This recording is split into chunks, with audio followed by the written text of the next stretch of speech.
Thank you so much for coming. I want to welcome members of the CU community, that is, faculty, students, and staff. But I also want to welcome visitors from the outside. We have some distinguished visitors who are from the embassies of various countries. We have visitors from the government of Hungary. We bid them welcome. We've got visitors from civil society. Thank you all for being here. This is the beginning of a project as your rector whose purpose is to get our community to think hard about our mission. As you know, we have a mission that's connected to the values of open society. One of my concerns, frankly, is that we don't want to be the kind of institution that pays lip service to a bunch of words and we never ask critically what it means. And one of my second concerns is to make sure that a set of values and ideals that were connected to the idea of open society, as we shall see in my talk, dates back to 1945, are these ideals relevant in a very, very changed world today? What account must we take of the new international situation? So this is not just any talk. This is a talk about the values central to this institution. And it initiates a whole series of seminars, and you're all welcome to come to all of them. I don't expect you'll all be able to make every one of them, and I'm not taking attendance. But the purpose is to get us to think as a community what the heck we actually believe. That's the purpose, intellectual purpose. To engage honestly, also this important purpose, with the criticisms that the Open Society mission is receiving, both in this country and in other countries. To engage honestly, to learn from those criticisms, to rethink basic assumptions. So that's the purpose of this seminar series that will work this semester and then work next semester. Possibly ending up in a publication when we've got it all together and looked at what we've got. And I wanted to lead it because as your new president, it's important I figure out what these values mean. I'm a historian by training, so my approach will be an intellectual history of this idea and an attempt to see how it's changed in the last 60, 70 years. Okay, and I'll be asking some tough questions, some questions that don't have easy answers, that are deliberately intended to challenge this audience to think again about ideals and values that I think we too often take for granted. Just a little announcement. There's this talk tonight, and then very unusually, there's a talk tomorrow.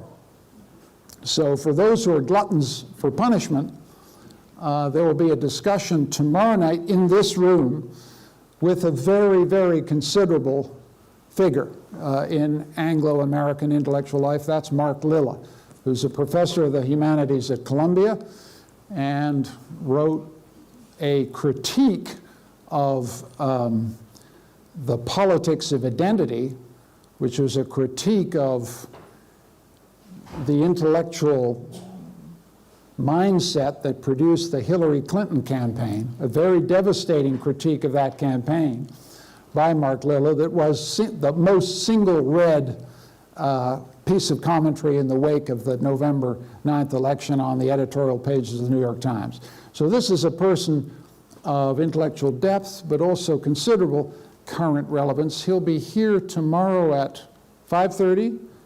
Right here for a conversation with me and with you about the ethics of identity, the politics of identity, and the politics of reaction. Okay, let's do a little work. I've got some slides.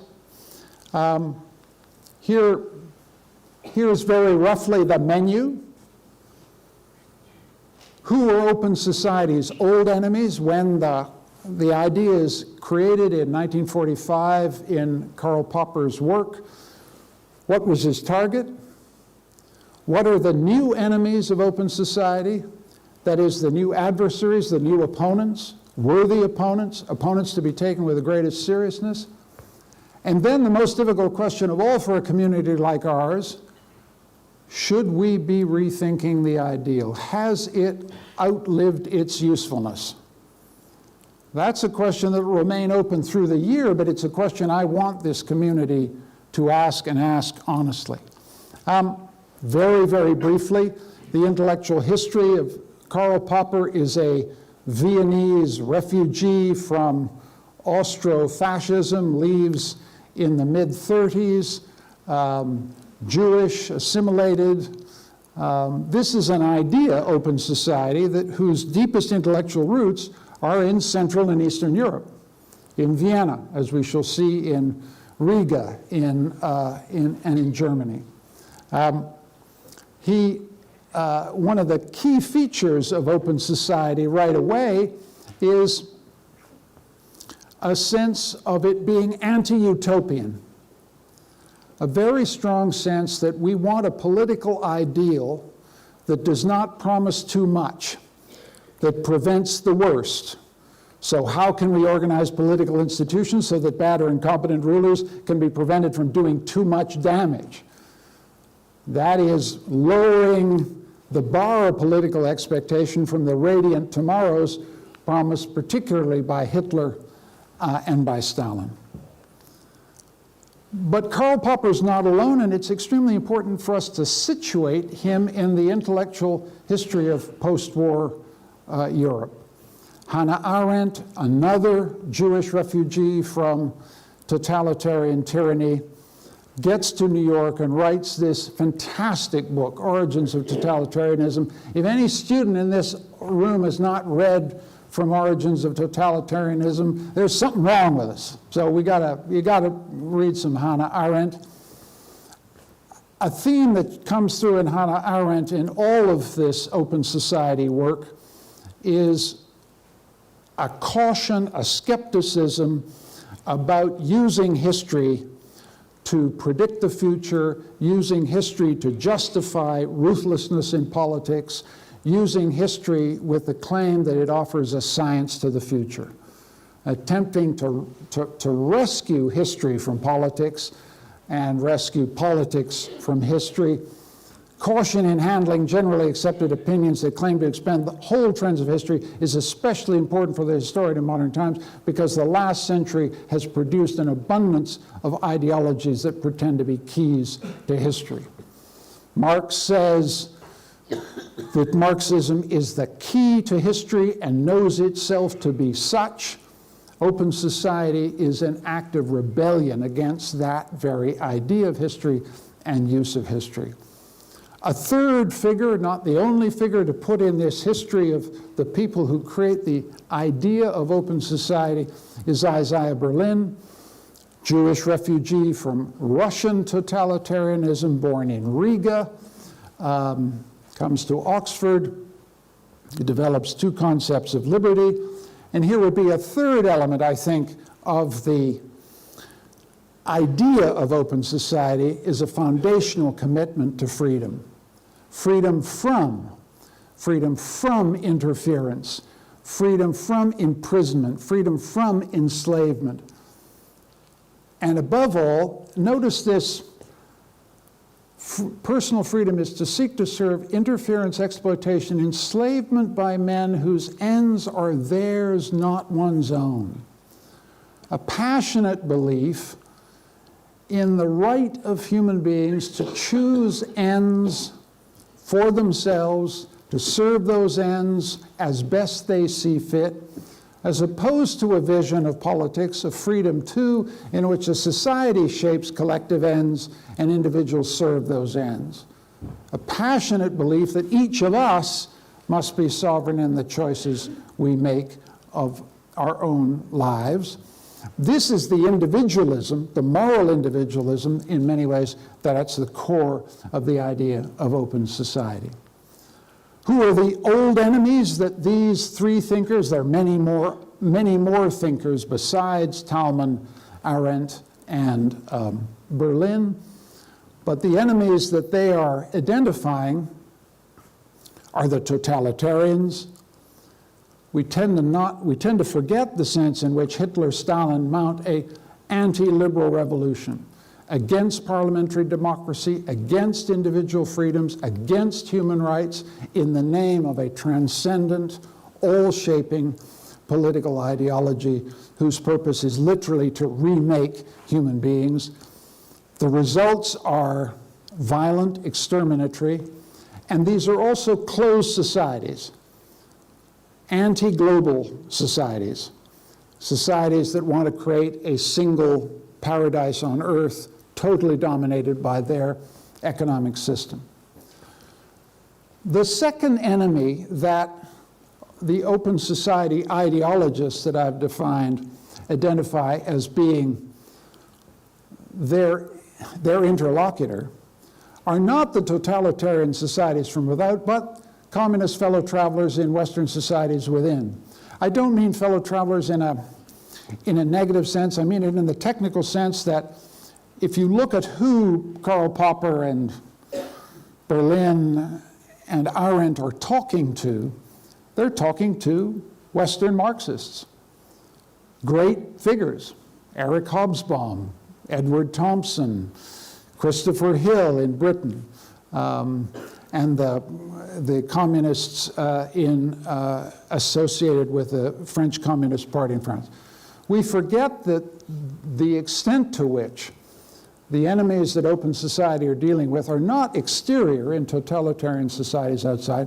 They're located at the heart of Western liberal democracies in the post-war period, and this is the enemy that Karl Popper, Isiah Berlin, and others are most concerned about. In addition, so those are enemies, as it were, on the left. There's some enemies on the right. People who don't like the moral individualism of capitalist society, who have a basic quarrel with capitalist modernity. And one of the things that makes open society a profound ideology and an interesting ideology is the space that Karl Popper gives to what he calls the strain of civilization. All of these thinkers are anti-utopian in the specific sense that they don't want to persuade you that liberal democratic freedom is a walk in the park. They all want to say it's lonely, frightening, and disorienting to live in societies where you have the responsibility of personal freedom, where you have the political responsibility of political choice, and where you're living in the hurricane of what Joseph Schumpeter called the creative destruction of the capitalist order. When Popper talks about the strain of civilization, he's saying that's what it is to live in a liberal democracy. You're living with the burden of responsibility, and you're living with the strain of adapting to constant, unforeseen, and unexpected change. It's not an apologia, in other words, for open society. I mean, it's a defense of it, but it attempts to say, look, if you believe in open society, you're letting yourself in for the strain of civilization, the struggle to remain a responsible political actor and remain serene and confident in the face of modernity's ceaseless creative destruction. Their final enemy, again, is what Popper calls historicism, and that really is not just a view of history as being determinist, materialist, and positivist, but a whole attempt to think that human beings can guide politics with a science of history. Trying to create, to believe in an open society is to believe that we have very little capacity to master the future ex ante. We have a considerable capacity to understand it ex post, but we have part of living with the strain of civilization in open society is to live with an open future. To live with an open future of which we are unafraid. The critique of historicism is kind of saying to us, this is modern life, get used to it. There's a certain stoic element to the vision of open society that I think we need to think about. If you then put all this together as a package, what you have is liberal democratic constitutionalism. I mean, these folks come to Britain and they come to the United States and they basically take the Madisonian constitutional machinery and say, that's fine. That's the best political system we can find. We'll take it. They have nothing very much to say about the institutional order of an open society. They simply take it off the shelf from British constitutionalism and Madisonian constitutionalism in the United States. On economics, I think it's important to notice, because open society in 2016 is so associated with neoliberalism, red in tooth and claw, that in fact, the economics that has their support in the 40s is Keynesian demand management, social market, welfare state economics. It's a redistributive, welfarist vision of organizing a capitalist economy. Their change model is what Popper calls piecemeal social engineering, a phrase that George Soros repeats very frequently. Piecemeal social engineering, as opposed to the engineering of human souls made famous by Joseph Stalin and the infamous forms of social engineering that we associate with Hitler. The most interesting aspect of open society thinking to me, and the one that's most central to my practice as a rector, relates to the epistemology. We need to remember the sense in which Karl Popper was a philosopher and historian of science. And so for him, the core of a free society, an open society, is actually the scientific method. The constant falsification of theory. The attempt always to make theory, revise theory, discard theory when the facts don't fit the theory anymore. That constant sense of all theory is conditional, provisional, a deep commitment to facing reality in all its difficulty. Having the courage as an academic community to notice when the theory doesn't fit and discard the theory rather than the facts.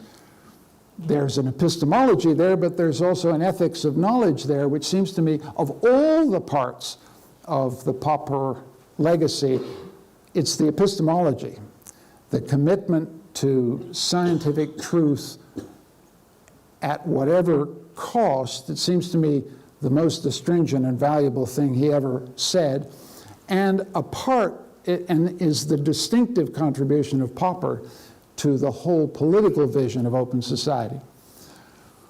With that epistemology, respect for reality, respect for facts, and willingness to change your mind when the facts no longer fit the theory, from that epistemology, Popper develops an ethics of tolerance.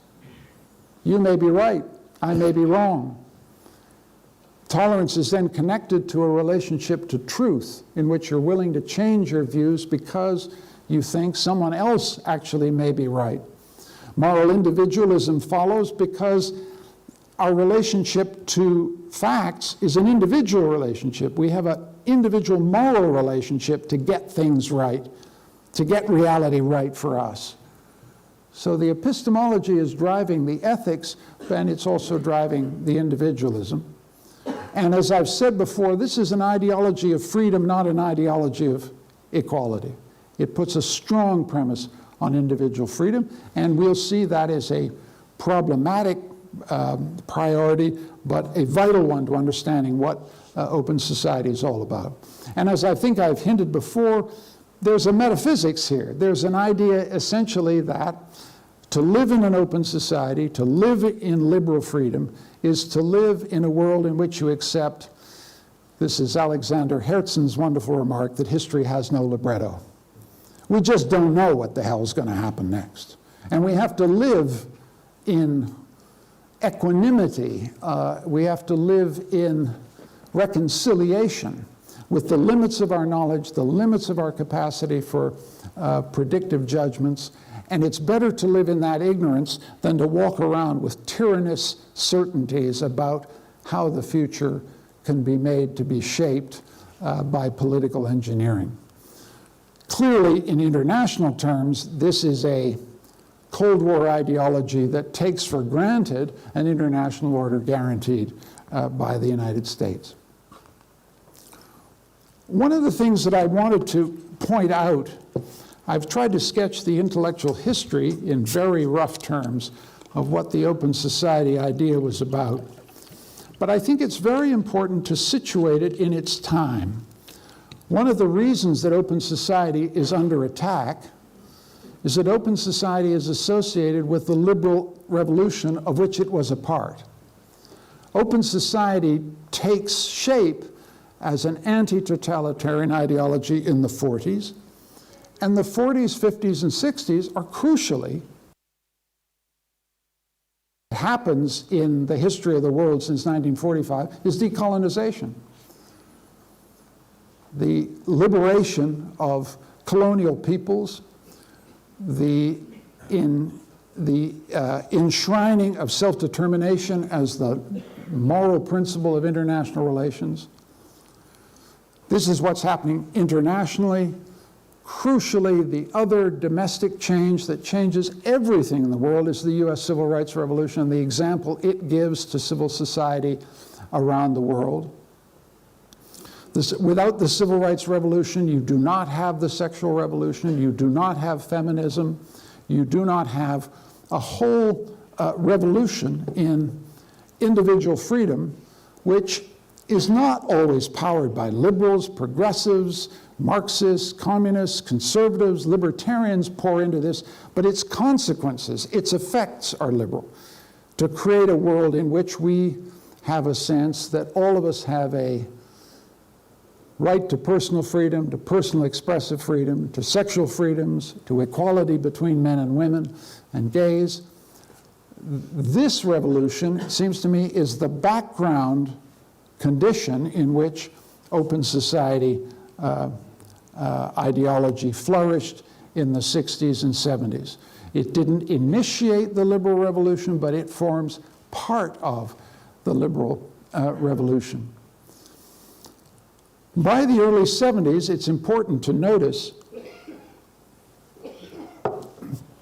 that some of the post-war open society liberal ideology, as it encounters the economic and social crisis of the 1970s and the rightward turn that is created in that moment with Mrs. Thatcher and Ronald Reagan, that some of the intellectual firepower for the Thatcher and Reagan revolution is actually supplied by some of the people who were present at the open society revolution in the 1940s. Someone like Hayek is crucial to thinking, to the thinking of Mrs. Thatcher. Karl Popper is much more distant, but what I'm saying here is by the 70s and 80s, open society for many people takes on an increasingly neoliberal complexion, in which suddenly open society, having championed the Keynesian welfare state, begins to draw back from the Keynesian welfare state on the ground that it's extremely expensive, extremely oppressive to individual liberty. Open society begins to split in this period in the 70s and 80s. And if open society is then accused of being neoliberal, this is where the trouble starts in the mid-1970s. Let me move on. I now want to get to stuff that's closer to home and closer to Hungary and closer to Eastern Europe. Open society then has a completely new and unexpected life. It's an idea that starts in Vienna, in Freiburg, in Riga. It has deep roots in the Jewish refugee exodus from Eastern and Central Europe during fascism and Soviet times. And then it makes this strange return to Eastern Europe in the 1970s. George Soros makes a lot of money, has a deep commitment to Hungary and to Eastern Europe, he is a student of Popper, begins to use open society to describe what his philanthropic objectives are. And begins, bringing in fax machines to help dissidents, begins to link up with the dissident movements. And to the degree that open society develops a change model, a model of how we in open society movements could aid the transition, that change model doesn't come from Western Europe or off the shelf or from Karl Popper's books. It comes from Václav Havel. It comes from Solidarity. It comes from the activists in Eastern Europe who are faced with the fact that they cannot overthrow these regimes by force. They have to resort to what Václav Havel calls the power of the powerless.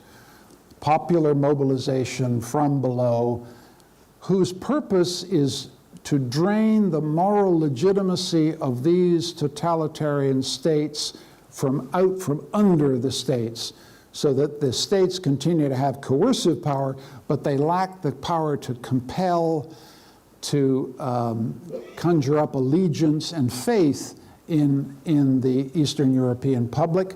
And as we know, that process of depriving totalitarian closed regimes of their moral legitimacy is essentially civil society's finest hour in Eastern Europe, particularly evident in the Czech Republic and in Poland, but also to some degree also in Hungary, Romania, and other places.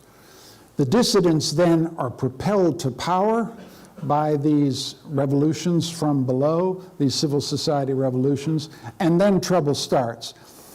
My analysis would be that many of the liberals, the civil society liberals, fail to institutionalize. They fail to create stable political instruments to maintain and reproduce their power.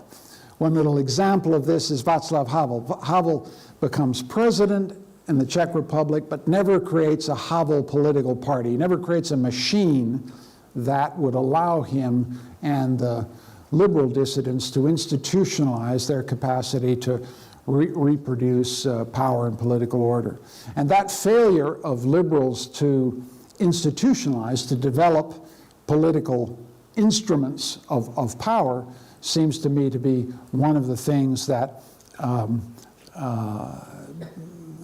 prepared the ground for other political forces with a more effective sense of how to create institutions, parties of political power. Liberals, I think, ceded the ground, unfortunately, to these groups. This is an area where I hope we will have many discussions, and I'm sure I have much to learn. I may have it all wrong, but that's just my thought. In early 2000, from the 1990s, the transitions are incentivized by the European Union, which creates a whole set of very positive institutional incentives, and the incentives are all directed towards creating an open society. That is, a liberal democracy with separation of powers, free media, free civil society. And as long as that accession process is working, the incentive system orients towards the creation of open society. But once the accession process is complete, the incentives weaken dramatically, and the capacity of Western Europe to incentivize Eastern Europe to be an open society basically begins to collapse. This is coincident with another thing that isn't really noticed at the time, which is the gradual withdrawal of the United States from setting the incentives for Western European integration. Donald Trump is saying, I don't care about Europe in 2017, but this process of disengagement from Europe has been going on a very long time. Probably Dayton, 1995, is the last moment in which the United States really took active, relentless, detailed political and military commitment to the integration of Europe. And since then, Western European incentives have weakened, American incentives have weakened, and when the economic transitions begin to stall, this creates the ground in which new regimes begin to take power in Eastern Europe. Just to spell it out, The transitions create a populist backlash. I think it's important there are good reasons for this. EU accession incentives weaken. The migration crisis is extremely poorly handled, threatens liberal democratic order everywhere.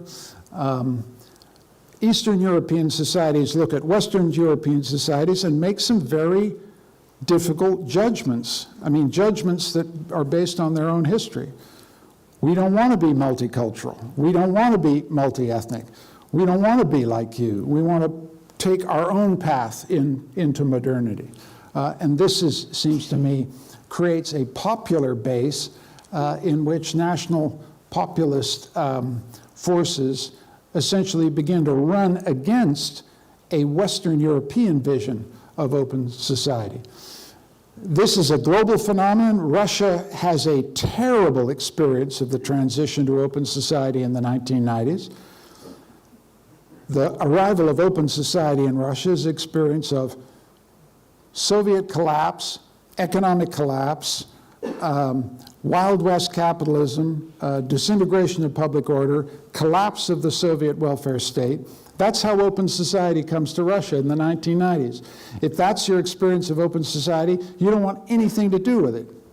I'm simplifying, I'm being even aggressive in my formulations, but it's no surprise that there is the gradual emergence of an alternative to open society.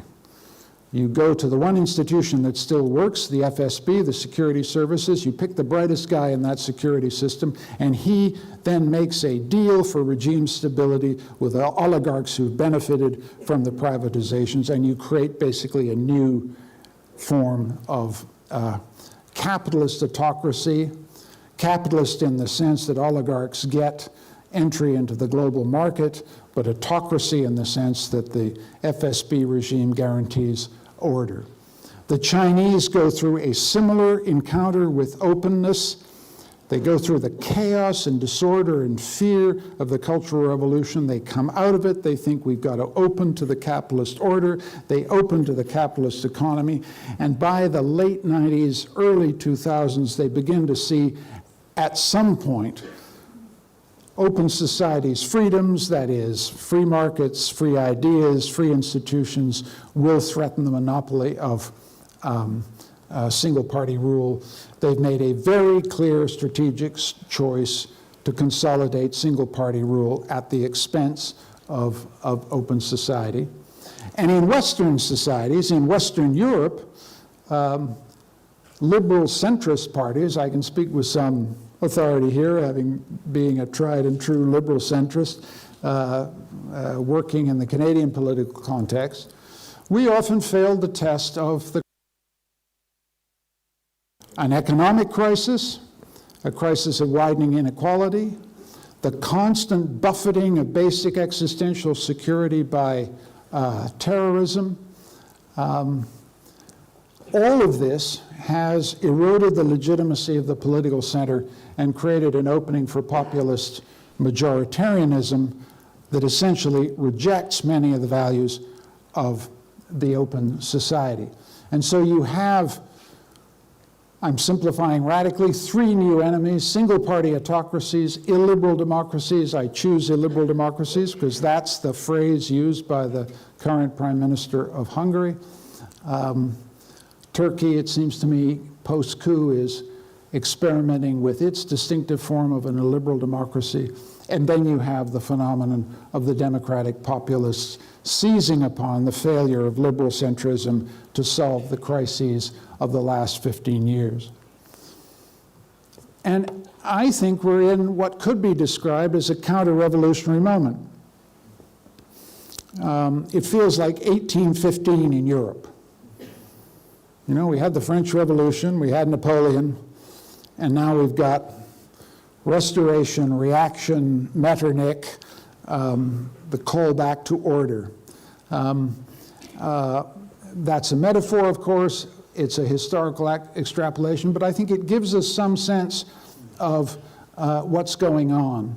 In the international dimension, if you have a transactional American president, what is transactional is that human rights will not figure in the transactions with foreign states. Human rights will not figure in the bilateral and multilateral instruments that the United States does going further. You cannot imagine a new era of humanitarian intervention driven by human rights principles. You have everywhere, in response to economic crisis, terrorism, and fear, a return to the logic of the sovereign state in international relations. You have a return to great power politics in which the transactions that will be done about Ukraine and Crimea and Syria remain to be written, but we can imagine what those transactions would look like. In domestic politics, what is, I think, the most interesting phenomenon is that some of the attacks on liberal checks and balances that we saw first in Eastern Europe as new regimes sought to consolidate populist majoritarianism as a form of rule, some of that attack on liberal checks and balances are now spreading into Western Europe and even in the United States. For the first time in my lifetime, a sense that Madisonian constitutionalism is the key to public liberty, to limiting the power of the state. All of that, those liberal assumptions are in question. My third point would be, I said that open society was deeply connected to the idea of the liberal revolution, the revolution that brought us some measure of sexual equality, some measure of sexual freedom, equality for gay men and women, and the politics of civil rights. I think central to the counter-revolution is a re-questioning of that story that starts with Rosa Parks and the Birmingham bus boycott in 1945, that includes the heroes who fought for equal rights for women, the Stonewall generation that fought for equal rights for gay Americans. These battles that may have sometimes started in the United States and other parts of Europe, then globalized, and there has been a global counter-reaction against them. A reaction in Islam, reaction in populist parties in Western and in Eastern Europe. The old trope in which Eastern Europe was kind of off the liberal reservation and Western Europe was still on, no longer applies.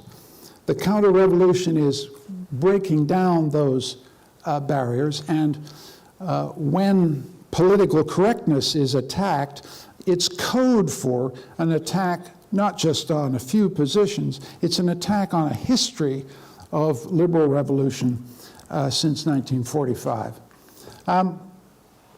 One of the things I want to point out about the new enemies, however, which raises a problem for the coherence of open society as a theory, is that the enemies are not closed.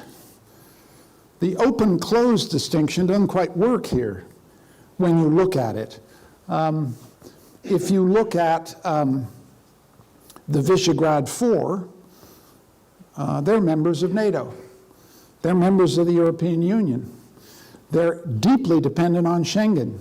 They're deeply dependent on inward investment. They require the ability to place capital outside. The old closed open distinction that animated Karl Popper's differentiation between totalitarian and open society simply doesn't work here. We're in a different world in which there's the new enemies of open society are essentially global, integrated into the global international economy in ways that we need to understand.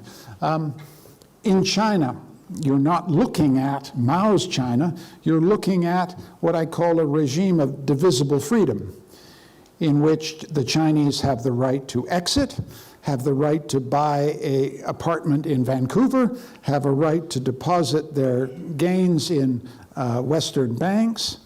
And the key point about this openness or this access to globalization is that it's an enormously important stabilizer of these regimes, because it means that you don't have voice, to use Albert Hirschman's distinction, but you have exit. These regimes are stable and long-term stable because they provide exit. If you don't like it, you can go and live in London. If you don't like it, you can go and live somewhere else. If you don't like it, you can take your money.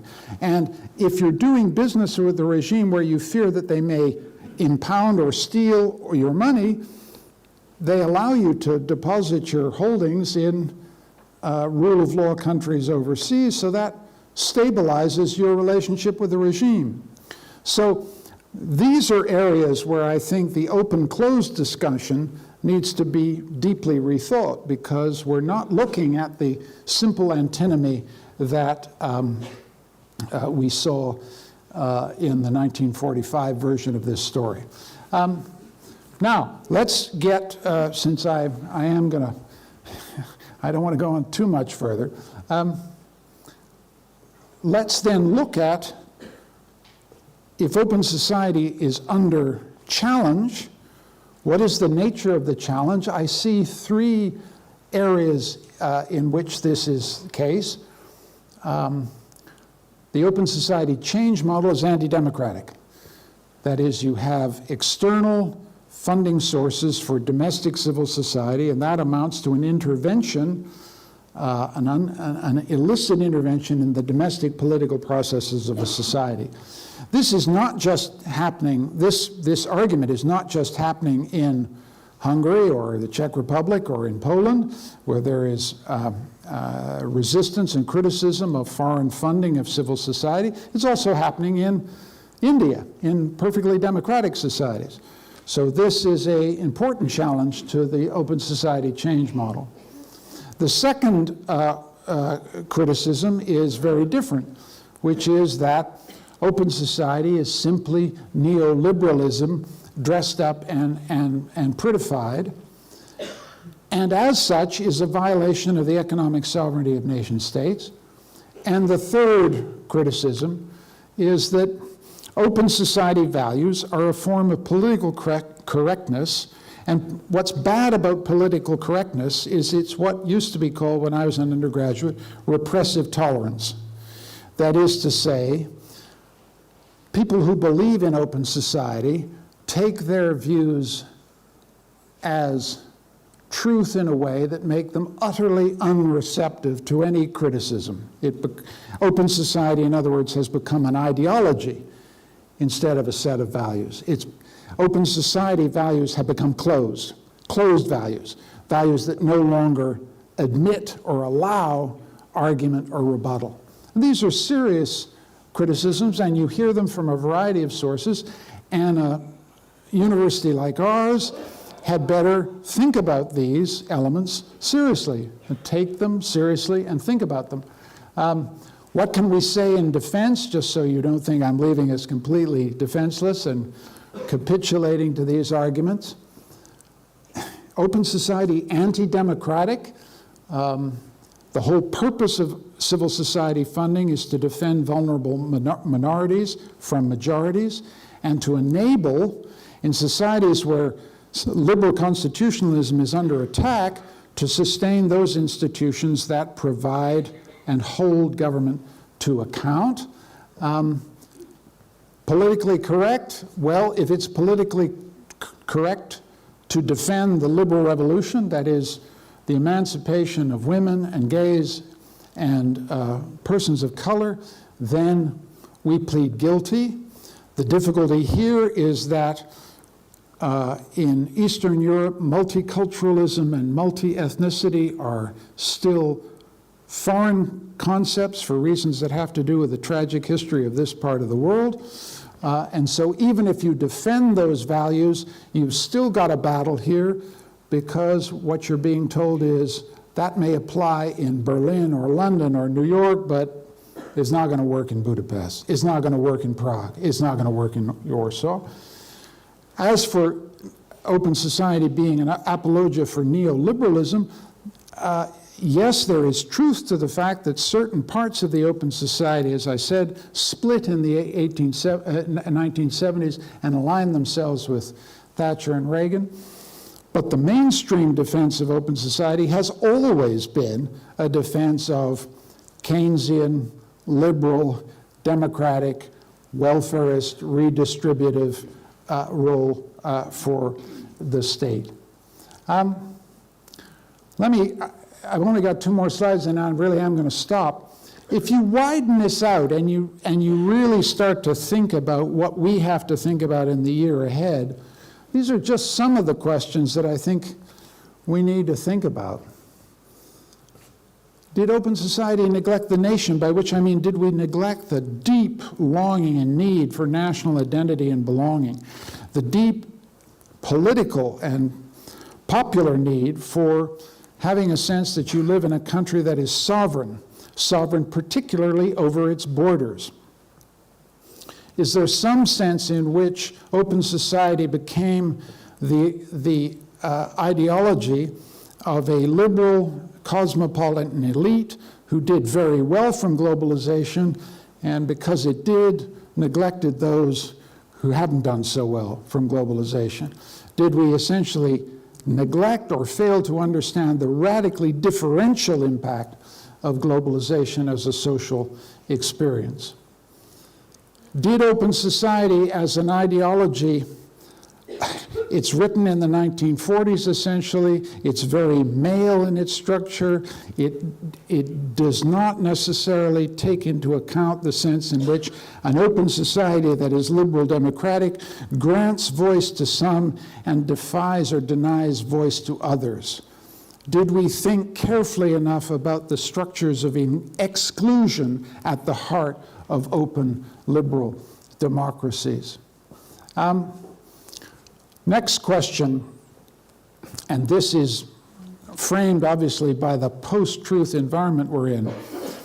Wasn't there something naive about a Popperian epistemology in which political epistemology is modeled on scientific epistemology, in which sovereign individuals carefully weigh truth claims and theoretical claims against empirical claims and make individual sovereign judgments? That doesn't look like what's happening in the arena, the agora of public discussion. Is there something deeply missing in open society's account of how it is that citizens get news, learn news, and winnow the truth from the chaff of lies and deception? Clearly, it seems to me, open society assume that the truth will out, and there is absolutely zero guarantee that that's the case. And a final point in general about the change model is, did open society put too much faith in civil society, in the idea of self-organizing groups that would hold governments to account, mobilize electorates, create political movements of peaceful change? We have seen, on the contrary, that in this society and other societies, it is effortlessly easy, in fact, for governments to use police power, vigilative power, investigative power, tax power to basically make it impossible for civil society to work effectively as a change agent. And so if that's the case, are there things about the change model that we need to think anew? I'm now really at the last moment here. What can I say when I sum up, when I turn it more personally and ask, what is it about open society that I, as a thinking person, have learned? I still feel that the openness, the idea of openness, is one of the most difficult things to actually live, to be open to oneself, to hear the inner voices of doubt. The inner voices of doubt are crucial to good political judgment. To be willing to notice that the ideology, the values you have are not coinciding with new realities requires openness to oneself, openness to others, openness to doubt. And that seems to me a moral attitude towards reality and to political life of enormous enormous importance. And it's the key to an honest approach to politics. The other thing about open society is the word society. This is not a form of crude moral individualism. The conditions of openness are social. No one can be an open person unless they live in a society that sustains and creates the condition for openness for all. And the other insight, it seems to me, of an open society is simply the logic which was original to their commitment in the 1940s, that freedom depends on counterpower. That freedom is not majoritarian democracy. Freedom is counterpower. Majorities balanced by minorities, governments balanced by civil society, governments balanced by a free press, and that these are the conditions for freedom. And the final point, and almost the most difficult, because I think that populists, parties in Western Europe and Eastern Europe are seizing on and reaching down into very deep human anxieties of fear, longing for belonging, longing for meaning, longing for purpose. An open society view of the world has to recognize those fears and anxieties, but has to be very resolute in saying, if you believe in open society, you believe in the adventure of modernity. You believe in living in a world where history has no libretto. You believe that you're living in a world of radical uncertainty, and you're not afraid. You're not afraid. Open society is a very confident vision, but makes a very large demand that ordinary citizens can conquer the fears that modernity and change and violence awaken in all of us. And with that, I'll stop and hope we can have a discussion. And I'm sorry I went on a little long. Thank you for your attention.